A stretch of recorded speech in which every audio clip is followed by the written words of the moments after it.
Hello, I'm Alana Gregory, or What Makes.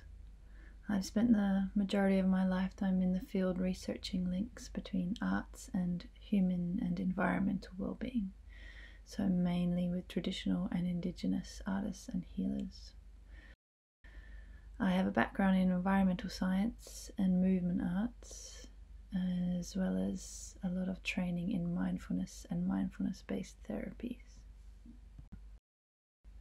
I'm so pleased to be part of the AIR program. I especially love this theme, the roads stretch on the snow. This image of snow covering man-made boundaries and how people then wander about in new and different ways. So one of the central parts of my practice has been to create experiences for people that help them question common modes of thinking.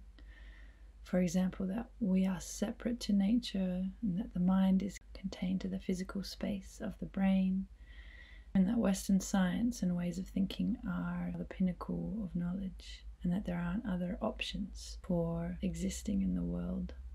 So what current modes of thinking are we perhaps following blindly, and how might our personal realities, communities and the environment be if we broaden our minds so that we can wander about in new and different ways? Many of my projects have been looking at this question that I'm interested in, which is how we can connect both internally with our own minds and bodies, and then externally with other individuals, our communities and the natural world.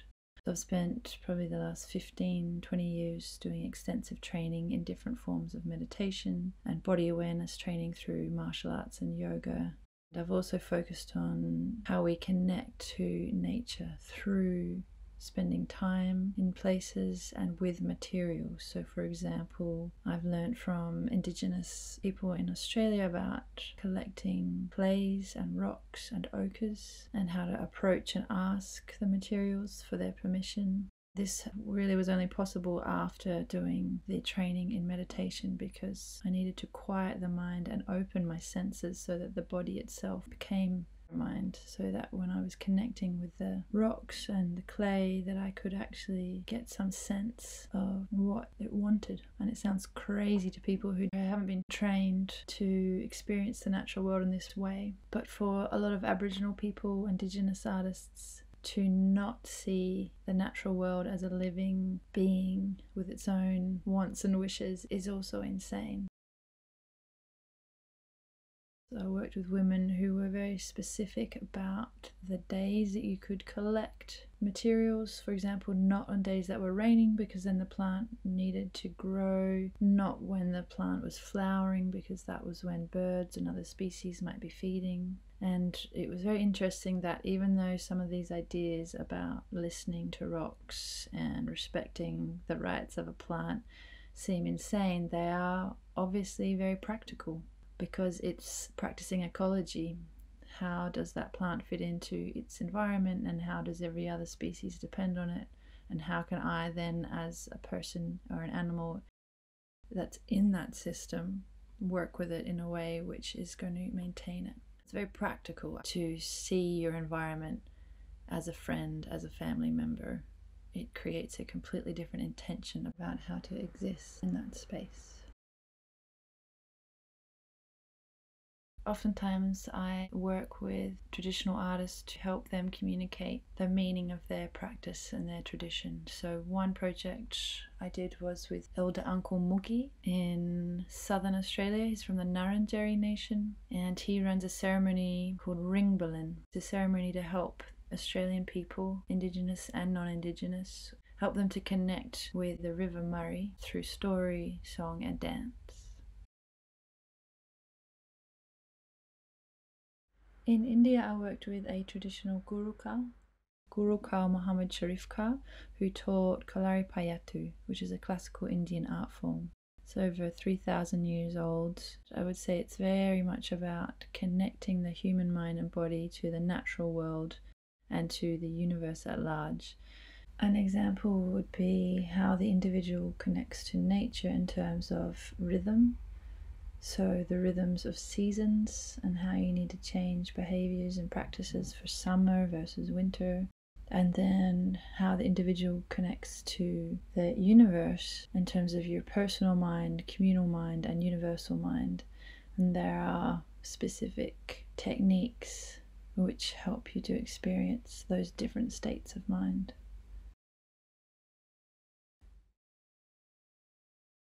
A major part of my practice has been in creating spaces, so events, programs, and workshops where people can experience for themselves what it's like to wander around in new and different directions, and to know that the potential of their mind and body is vast, in fact, usually much broader than what we're normally taught to believe in traditional Western education. So one of these programs was Healthy Parks, Healthy People with Tasmania Parks and Wildlife down in Australia.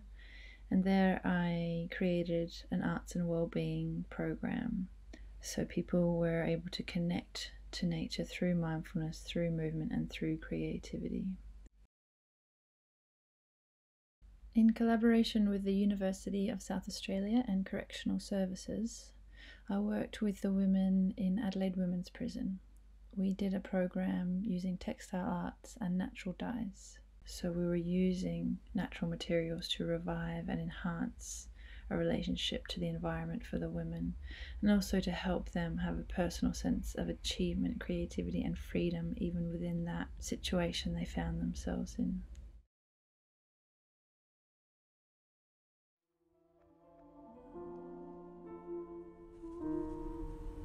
In the last 5 years, I've been researching and exploring the sense of sound, specifically how the voice and music has the ability to communicate and connect us. So in Iceland, Elica and I collaborated on a project called Noiseless, or Everything That I Know. And we were combining sound and video to create an experience for the viewer relating to the human body and the environment.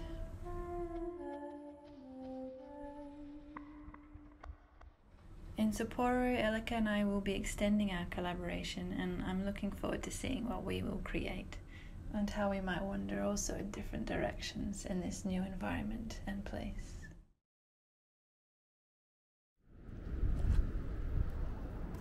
升谷絵里香です。今回はこの天神山での制作につながる作品をメインにお話ししたいと思います。2016年夏にモンゴルのゴビ砂漠で制作したマルチメディア作品です。タイトルはウィンドポインター、副題風の地図を作る。ビデオインスタレーションで映像自体は記録の一部を切り取って編集した2分29秒です。山を背にした地点をスタート地点として手から布を離します。落ちた地点を布に記録し、その布を地面に杭で打ち付け、そこが次のスタート地点になります。これを繰り返し記録されたデータを Google マップ上に反映させて風の地図を作りました。場所が記録された布と記録の過程の映像と風の地図の3点が主な作品要素になっています。次に2017年夏、フィンランドのラップランド地方のイーという場所で制作した作品を紹介します。タイトルは Something Invisible、6分42秒の映像を使ったビデオインスタレーションです。サーミ音楽と良い句、この場所で暮らす人たちと自然との関係から着想を得て制作しました。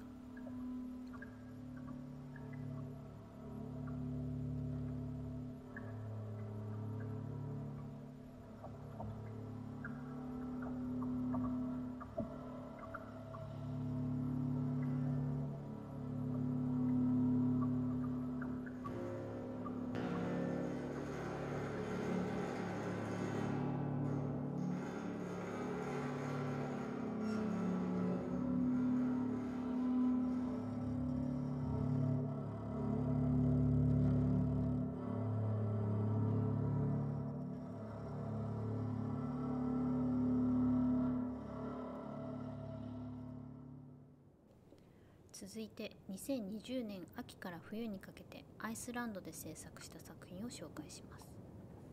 北欧の北大西洋に位置する島国アイスランドには火山が多く噴火災害に見舞われています。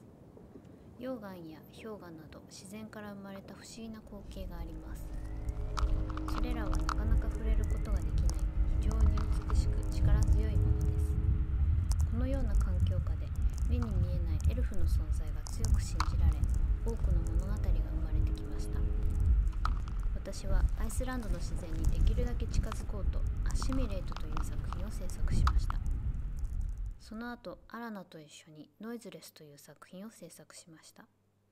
ノイズレスでは自然対人プラス人になったことで、目的は同化だけではなく対話という意識が入ってきました。次に昨年野付半島をメインに制作した映像作品です。北海道の北東部に位置する野付半島にはある伝説が残されています。その伝説を通して北海道に生息するエゾシカが歴史的な出来事と複雑にクロスオーバーする作品です。